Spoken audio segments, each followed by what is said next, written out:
Alwyn, first of all, let's go to the global university rankings. They were never a feature. In fact, probably many people listening to this, you'll go, what the hell are they? And universities weren't ranked.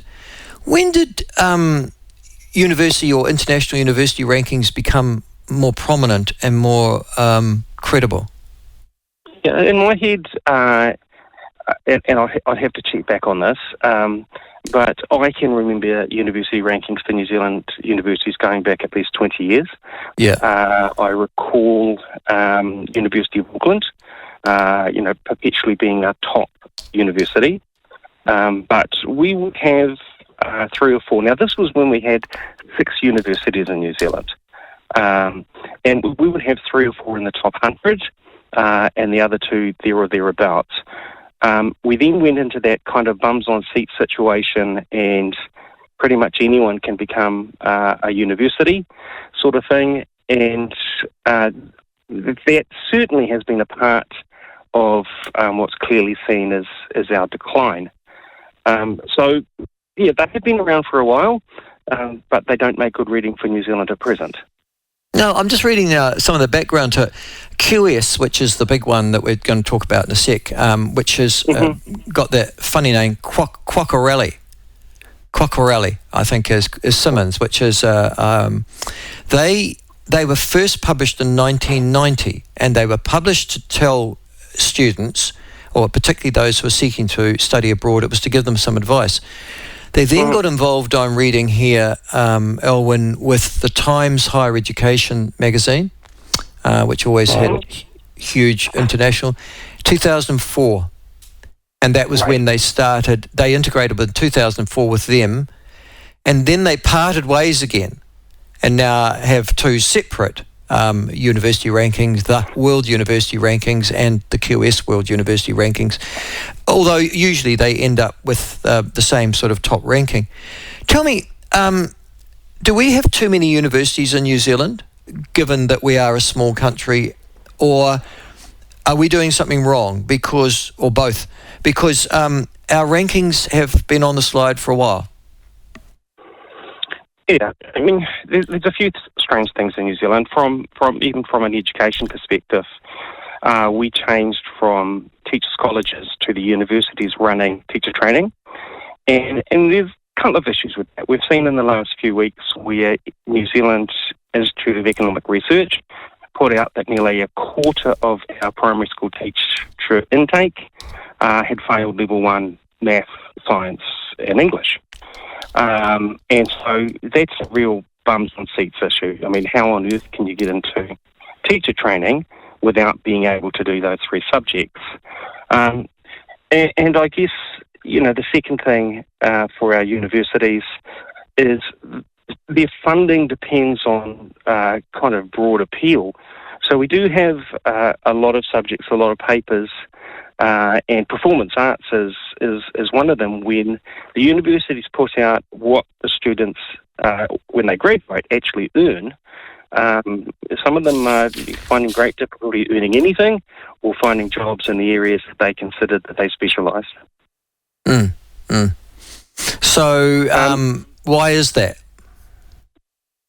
Well, because universities promote their courses pretty darn hard. Our average, if you average out over an earning lifetime, people in New Zealand, the last stats that I saw is that a degree holder will earn approximately $1.6 million more over an earning lifetime than non-degree holders. But then what you need to do is break that down and say, okay, well, who are we talking about here? And you'll see that, well, actually some, like medical, are earning at least $4 million more than non-degree holders. And for others, it's marginal, if at all, different. And so, to me, it comes back to every family. So our oldest studied University of South Florida. He studied, it's a 60,000 student public university. He went into the engineering courses. And so the first thing that between us we did was contact them and say, how do we know that getting an engineering degree, because he wanted to be there to train throughout the year rather than some of the breeding places in the US, How do we know that the degree that he's going to get at this university in this subject area are as good as anyone else? And so they were great because they said our courses are nationally certified. Now, I think that we have some of those in New Zealand, and engineering is one of them. And what that does is that means that regardless of whether he was at Stanford or University of South Florida, if he passes the course, that degree is as good as any other university. And so that's another way you can look at it. Now, it might be that only 30% of the South Florida kids get through and 70% of the Stanford kids get through, but those 30 are equal to the students from Stanford. Right. Nevertheless, universities, and particularly mums and dads like me, are looking overseas at universities and going, okay, where am I going to send my child? Where do most of our people come from? I'm assuming China, but have I got that wrong? Do they come from India and a whole series of other Asian countries as well? I would have to look it up, but for the international students, I think yes. I don't think many come this way from Australia or the US. New Zealand kids are increasingly going to Australia, particularly in areas like medicine, and they don't necessarily come back. So because sometimes you can get a qualification overseas, and you turn around and look back at New Zealand and go, well, there's actually nowhere I can work here because nothing sort of matches the grade. So back to your original question, we need to think pretty hard about what we offer our high school graduates as a worthwhile course. And the more we do that, the better our university, it could be. Now, you're not just talking about universities, of course. I'm just comparing us with Australia and on this latest rankings. Auckland was, just so that you know, Auckland's at 65, which I would thought is pretty good, actually, for a country our size. Then it's quite a drop down to Otago, and then Waikato, Massey, Vic, Canterbury are all sort of pretty much in the same category. And then there's a drop to Lincoln, and then AUT is the worst of New Zealand's ranked universities. But I'm looking here at the Australian ones, and I'm just counting them. There are 6 universities in Australia that are better than Auckland. And then there are 1, 2, 3, 4, 8, 9, 10 universities after that are better than Otago. So what's that? 6. And there are 16 universities in Australia, 16, 1, 6, that are ranked higher than Otago, which is our number 2. Is that because, and yet I'm looking at for example, and this will just send us quiver through Otago University graduates, but the one university is ranked just above Otago is something called the Queensland University of Technology, which of course no one's ever heard of before, based in Brisbane in Australia.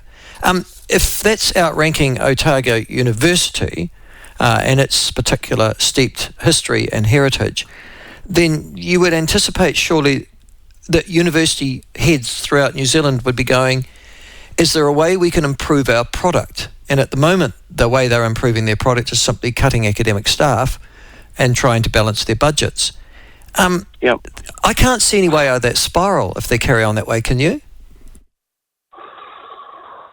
No, you're talking about the school rankings that are potentially out there as well. That's right. I'm going to come to that in just a second. Yeah, a big deal is aspiration, and there are 2 parts to that. One is the aspiration of the university, and the other is the aspiration of the student and the family. And I don't know if you've ever walked onto a US college. And you're just blown away. I mean, the college my son went to has got a 20,000 basketball stadium. It's got 2 track and field. If I went through it all, it's got more sports facilities, effective sports facilities than Auckland. We don't have, say, a sports program in New Zealand. All of our girls who have got some sporting ability and want to go and study in the US can have everything paid for. And so you've got these incredible incentives, plus on top of going to let's be honest, better colleges or better courses, universities, I keep thinking in US language, you're also getting these life experiences, and in many places, living costs well under what it takes to live in New Zealand.